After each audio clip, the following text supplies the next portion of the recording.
Welcome to the Privacy Report. We're here to help you understand the forces shaping, well, your digital life and autonomy. And today, we're diving into something most people probably don't think much about, your mobile carrier. Right, you pay them for service, for connection. It seems straightforward. It seems that way. But what we're seeing is a pretty big shift. For the big players, connectivity isn't really the main product anymore. You're saying the product is us, our location. Essentially, yes, your presence. They're quietly monetizing where you are right now. And that difference, connectivity versus presence, that's huge. We're talking billions of dollars moving around behind the scenes. All fueled by your real-time location data. It's powering targeted ads, sure, but also some pretty sophisticated tracking by various groups. What gets me is how constant it is. This isn't like a one-off data breach. Exactly. It's happening continuously, in real time. And crucially, most users haven't explicitly agreed to this specific use or maybe don't even grasp the full implications of their location being tracked minute by minute. We really need to map this out. How it works, who's buying, and maybe most importantly, what you, the listener, can actually do about it. Oh, and before we really jump in, just a reminder, you can get more analysis like this by subscribing to our email newsletter over at theprivacyreport.net. Definitely worth checking out. Okay, so let's start with the basics. How is just connecting my phone to a cell tower creating this valuable data in the first place? Well, it's sort of fundamental to how mobile networks operate. Your phone needs to constantly talk to the nearest tower or sometimes multiple towers just to maintain a signal, right? For calls, for data. Standard stuff, handing off the signal as you move. Precisely. And every time it connects or pings a tower, the carrier system logs that. It creates a time-stamped record. And that record essentially pinpoints your approximate location, sometimes quite accurately, down to maybe a few dozen meters. So these are operational logs needed for the network to function. Initially, yes. Yeah. Just part of managing the network traffic and quality of service. But they realize this data, well, it has value. And here's where it gets really interesting. How does that raw network data turn into something someone wants to buy? Right. This is the invisible pipeline. Carriers generally don't sell this raw feed directly to, say, a local coffee shop. Too messy, too raw. Exactly. Instead, they provide access, either selling it or sharing it, with intermediaries. These are the data brokers and, more specifically, location aggregators. Okay, you mentioned two types there, data brokers and location aggregators. Sure. Is there a meaningful difference for, this specific issue? Yeah, there is. A general data broker might collect all sorts of stuff, your shopping habits, websites you visit, demographics, broad profiles. Got it. But a location aggregator is a specialist. They license these raw location pings and timestamps, often in huge batches directly from the carriers. Their whole business is about location. So they're taking this mountain of coordinates and making sense of it, Yeah. turning it into location intelligence. That's a good way to put it.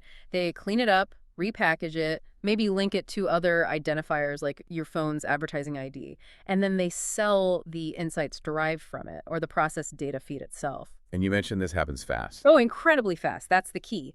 These aggregators can query a carrier's database and get near real-time coordinates back in just seconds. That speed is what makes it so valuable. Speed, and I guess the sheer number of people they cover. So who's lining up to buy this instant location insight? It's a surprisingly wide range of customers. You've got marketers, obviously.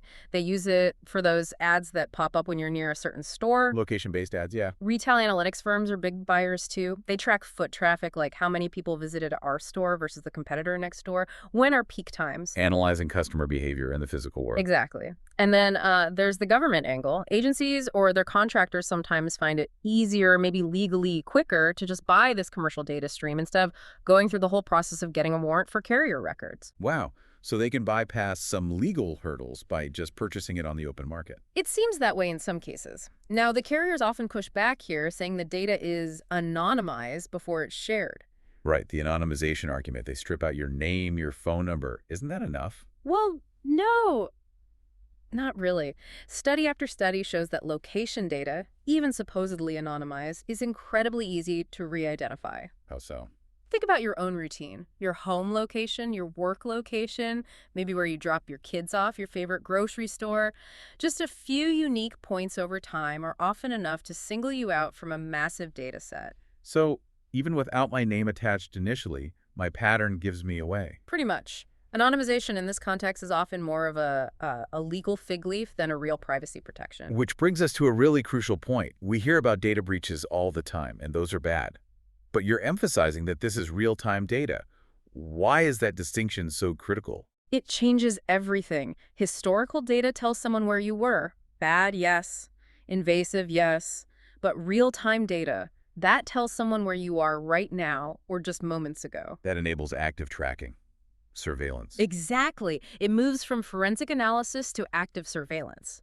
Think about the potential for stalking, for instance, or tracking high-profile individuals.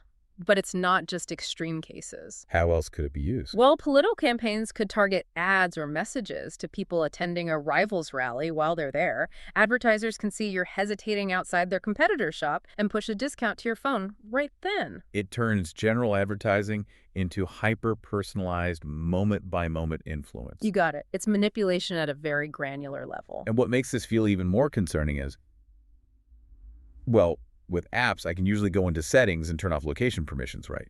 But I can't just turn off my phone's connection to the cell tower. That's the core problem. It feels inescapable because it's tied to the basic functioning of the service you pay for. This data falls under something called CPNI, Customer Proprietary Network Information. CPNI. Okay, what's that? It's basically information the carrier generates because you're their customer. Your call records, services you use, and yes, the location data needed to connect you. Carriers have argued they can use or share this CPNI, sometimes citing exceptions for improving service or marketing, often routing it through affiliates or these aggregators. So you can't opt out of the connection itself. Right. The tracking is a byproduct of just being connected. And this isn't just a theoretical risk. There's a history here, isn't there, where this data got into the wrong hands? Oh, absolutely. We don't have to look far back. Remember those huge stories around 2018, 2019? Vaguely, yeah.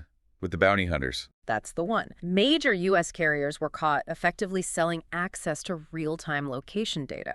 It trickled down through these intermediaries, eventually ending up with bail bondsmen, bounty hunters, even private investigators.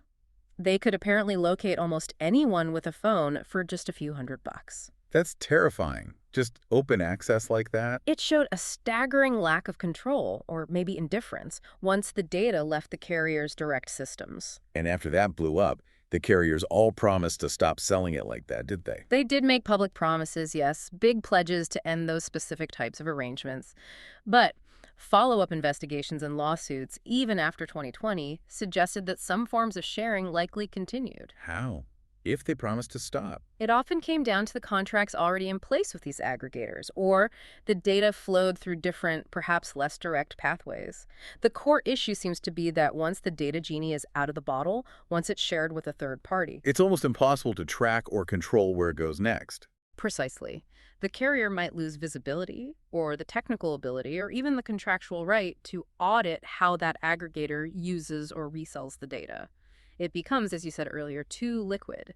The accountability breaks down. Which likely explains why regulators, especially more recently in 2023, 2024, are starting to ramp up enforcement.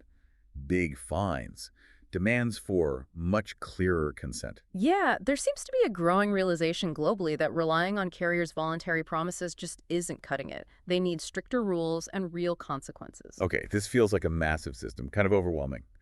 But for someone listening right now, feeling maybe a bit powerless, what can they actually do? What are the practical steps to regain some control? It's tough because you can't stop the phone from talking to the tower, but you can target the sharing aspect. Remember CPNI. Right, customer proprietary network information. Carriers are legally required, at least in the U.S., to let you opt out of using your CPNI for certain things, like marketing or sharing with affiliates for marketing. So I need to find that specific opt-out. Yes. You'll likely have to dig into your carrier's privacy policy online, maybe log into your account portal, or potentially even call customer service. It's often buried. But finding and enabling that CPNI opt-out is probably the single most direct thing you can do to limit how your carrier shares that network-generated data downstream. That's a really specific, actionable tip. Often overlooked, I bet. What else? Beyond that specific opt-out. Think about reducing the overall metadata footprint your carrier sees. Use end-to-end encrypted messaging apps whenever possible, like Signal. Why does that help with location? It doesn't directly stop location tracking, but it prevents the carrier from seeing the content of your communications. Less data for them to potentially correlate or analyze alongside your location. Makes sense. Limit the overall picture they have. Exactly. And then there are some technical habits. Use Wi-Fi whenever it's available and practical. How does Wi-Fi help? When you're on Wi-Fi, your internet data goes through your internet provider, not necessarily just the cell network. The phone still pings the tower for basic connectivity, but you're routing less activity data directly through the carrier. Okay, so prefer Wi-Fi. What else? Be ruthless with app permissions. Go through your phone settings and turn off location access for every single app that doesn't absolutely need it to function. Weather apps often want it, social media. Do they really need your precise location constantly? Probably not. Good point. Limit the data sources on the phone itself. Yes. And one more thing to consider, though it's a bigger step, is looking into MVNOs. Those are the smaller carriers that piggyback on the big networks, right? Like Google Fi or Mint Mobile. Exactly. Mobile virtual network operators. They lease network access from the big guys. Now, this gets tricky, but some MVNOs, especially those that position themselves as privacy-focused, might have stricter data handling policies than the main carriers. How so? Their contract with the main carrier might limit their own access to the deepest level of raw network logs, or they might simply have a stronger company policy against monetizing that data in the same way. You have to research specific MVNOs, but it's an option that potentially puts another layer between you and the primary data source. So CP&I opt-out, encrypted apps, Wi-Fi preference, strict app permissions, and potentially an MVNO. Those are concrete actions. They are, but we also have to be realistic. These are mostly ways to mitigate, to reduce exposure at the edges. Because the core issue is systemic. It really is. As long as the business model makes selling this data incredibly profitable and the penalties for misuse are, well, manageable costs of doing business, the incentive structure remains flawed. So individual actions are important, but they don't fix the root cause. Right. That's where broader pressure matters. Public awareness, advocacy groups pushing for stronger legislation, regulators imposing meaningful fines. Until the financial equation changes for carriers, users will fundamentally remain vulnerable. So wrapping this part up, what's the main takeaway here? If someone remembers one thing. I think it's moving beyond just being vaguely creeped out by surveillance. It's about understanding the mechanics, how your data is generated, how it flows through this ecosystem of carriers and brokers, and who buys it and why. That knowledge itself is power. It's the foundation for demanding better transparency and ultimately reclaiming some control. Understand the system to challenge it. Exactly. And maybe a final thought to leave people with. This whole issue of real-time location tracking, it highlights a much broader tension, doesn't it? How so? We love the convenience these devices offer. Instant navigation, finding nearby restaurants, connecting with friends. It's incredibly powerful. Absolutely. Can't imagine life without some of it.